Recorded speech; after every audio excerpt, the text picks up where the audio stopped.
Do you feel like you've been here before? Or here? What about this one? If you do, is it a good feeling or is it a bad feeling? For me, it's a bit of both. Very nostalgic and comforting, a little scary, but mostly just heart-wrenching.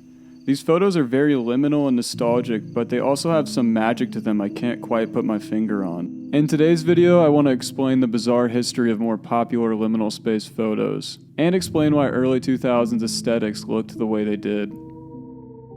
To answer the question of if these places really exist or not, it depends. There happens to be a lot of fake CG liminal spaces, but actually I think most of them are real, or at least inspired by real photos. Like for example, this photo is fake, but it was very likely inspired by this real photo, taken when a subway station in Hamamatsu, Japan was flooded in September 2015. I always wondered if this strange photo was real or not. It's been floating around liminal space forums and the greater internet for years. It shows what looks like an old Barnes & Noble or some sort of bookstore that's going out of business, with the eerie sign reading, "The end is near." This ominous photo is actually in fact real. It was taken at a Borders bookstore about a week before its closing, after the company's bankruptcy in 2011. This specific store was located in Yorba Linda, California, and it is now a Sprouts grocery store. There have been countless renders of this image, and I think it's so cool we can see what it would be like to walk around in this bookstore for a day. This next photo was a little harder to find because I don't think anybody's discovered its origin before. This photo I like to call the SpongeBob Backrooms. It feels super nostalgic, and it's been all over Pinterest, Reddit, and other internet forums for the last 5 years. After a reverse image search on Google, I got nothing. It just led me back to the same Reddit posts from around 2020. I tried seeing if there was any helpful metadata in the photo, but that also came up with nothing. For those who don't know, metadata is information hid inside image files that can reveal things about a photo. Certain metadata can tell you the kind of camera it was taken on, the time and date of when the photo was taken, and some can even be geotagged with the location of where the image was taken. But after reviewing the metadata from this image, it didn't come up with anything helpful. I then tried some more specific reverse image searches, and I randomly stumbled upon this TripAdvisor page from August 2011. It's a resort in Myrtle Beach, South Carolina. The picture is from a review of one of the resort's condos by user Julia B. Attached underneath the review are more photos taken at the same time, which give us some alternate angles of the condo. It's so weird looking through these after just having that one image to go off of for years. This photo reminds me of one of my favorite liminal spaces. It's what looks like a children's library with an oversized teddy bear and bookshelves scattered around.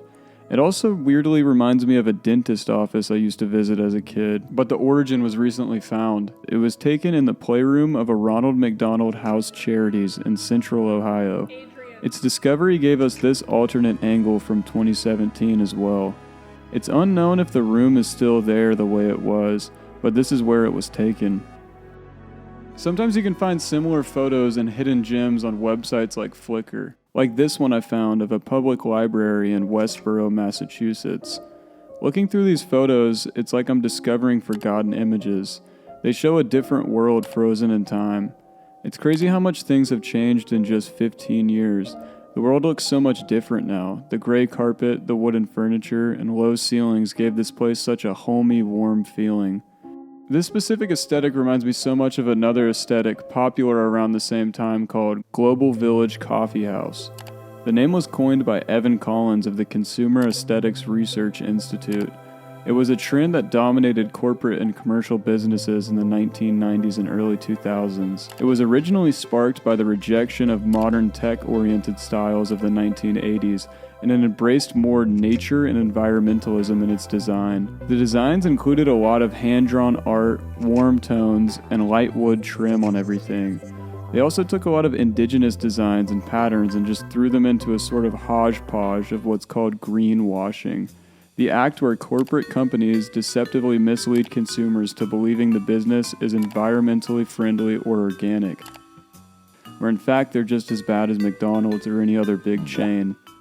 What this aesthetic reminds me most of is Panera, Starbucks, Barnes & Noble, and other big food and retail chains in the early 2000s. The whole aesthetic was a continuation of the Memphis design style in the 80s, and also art from people like Keith Haring. But while this aesthetic reigned king for almost a decade, another flip would happen in the 2000s that was almost the exact opposite of Global Village Coffeehouse. That aesthetic was called fruitger aero. Wow. Although technically the Y2K aesthetic predates fruitger aero, they are very similar and bleed into each other, and I will be talking about both broadly. The fruitger aero timeline was roughly around 2004 through 2013. Companies ditched the rough grayscale design for a more futuristic, glossy look. A good example of this was all of the user interfaces at the time. The Xbox 360, iPhones, and Windows Vista. All of these interfaces included the same key design features like glass, bubbles, water, grass. It's crazy how just the graphic design of the products and devices we use can change so much of how that time period was remembered. After the giant tech companies started using this aesthetic, it became the adopted look of pop culture. Another offshoot of fruitger aero is called fruitger metro. This one is very nostalgic and has had a huge resurgence today in fashion and general design. The holy grail photo of Y2K and fruitger aero is this image. The iconic Windows XP default wallpaper. It shows a vivid green hill under a bright blue sky with scattered white clouds. The landscape is smooth and seemingly untouched, almost too perfect to be real, which led to many people assuming it was digitally manipulated, but surprisingly it is unedited. It was taken in 1996 by ex-National Geographic photographer Charles O. Rear in Sonoma County, California off Highway 12. It operates as a vineyard, but at the time of the photo it was cleared out due to a bug infestation, giving Charles the perfect time to take this photo. An interesting side note, when Microsoft decided to use this picture dubbed Bliss as their iconic default wallpaper, the original 35mm film from Charles had to be shipped to Microsoft's headquarters in Redmond, Washington, to assure they had the highest quality scan. The photo was licensed to Microsoft for a price unknown, but somewhere over $1 million. This made the film negative worth so much itself that FedEx refused to ship it, fearing it would get lost or stolen, and Charles himself had to fly to the headquarters to hand deliver it. This one photo had a huge impact on the future of graphic design and art in general in the coming decades. If you enjoyed this video, consider checking out part 1 of the series. Thank you guys so much for watching this video. If you have any suggestions for what the next video should be, drop them in the comments. And if you're still watching right now, comment the word pineapple. Thank you guys. See you in like 2 weeks. Goodbye.